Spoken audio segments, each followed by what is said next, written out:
Assalamualaikum warahmatullahi wabarakatuh. Perkenalkan, nama saya Nabila Irma Elova, nomor absen 21 dari kelas layanan perbankan syariah.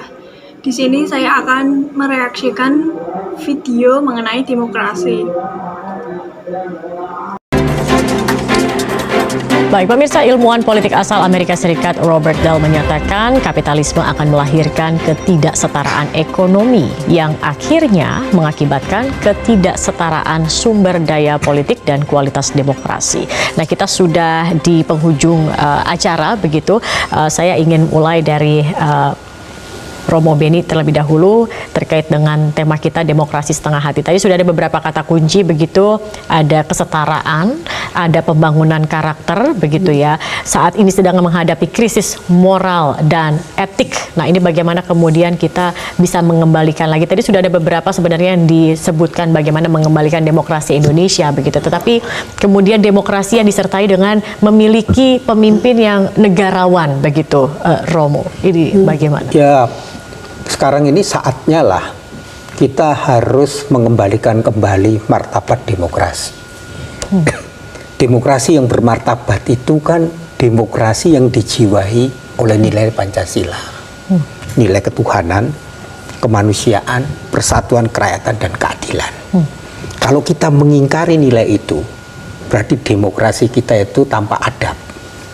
Maka untuk mencegahnya, kita harus mengembalikan kembali satu kesadaran bahwa demokrasi kita harus diselamatkan. Cara menyelamatkan gimana? Masyarakat harus aktif, dan masyarakat dengan caranya membangun satu budaya yang disebut pemutus kata, bukan pengiyak kata.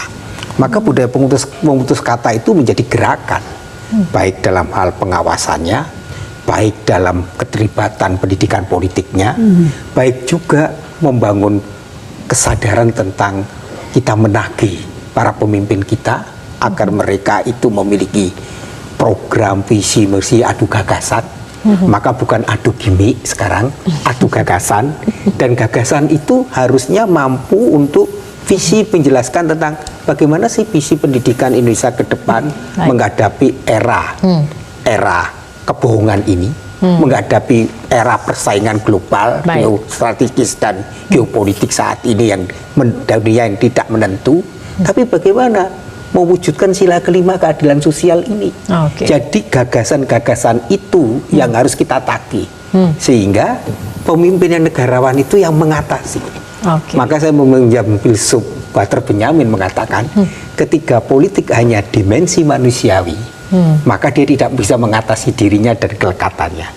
Maka politik akhirnya kehilangan jati dirinya. Maka berpolitik itu menurut dia tidak cukup dimensi manusia, dimensi ilahi. Apa? Yaitu ketaatan kepada etik dan kepatuhan.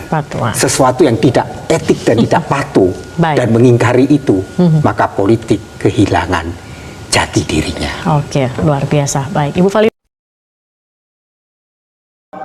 Baik, menurut tanggapan saya yaitu saya setuju bahwa demokrasi harus terus dijaga dengan transparansi, netralisasi, dan partisipasi aktif dari masyarakat. Jika ada indikasi kemunduran demokrasi, perlu ada upaya bersama dari masyarakat, media, dan lembaga negara untuk mengembalikannya ke jalur yang benar. Lalu, hal-hal yang bisa masyarakat lakukan itu seperti yang pertama, membantu penyebaran informasi yang akurat, yaitu menjelaskan konsep demokrasi dan bagaimana sistem politik seharusnya berjalan, lalu menganalisis isu politik dengan sudut pandang objektif. Untuk yang kedua, mendorong literasi politik, yaitu seperti memberikan pemahaman kepada masyarakat tentang hak-hak demokrasi mereka. Lalu membantu masyarakat mengenali berita hoax dan peradangan politik.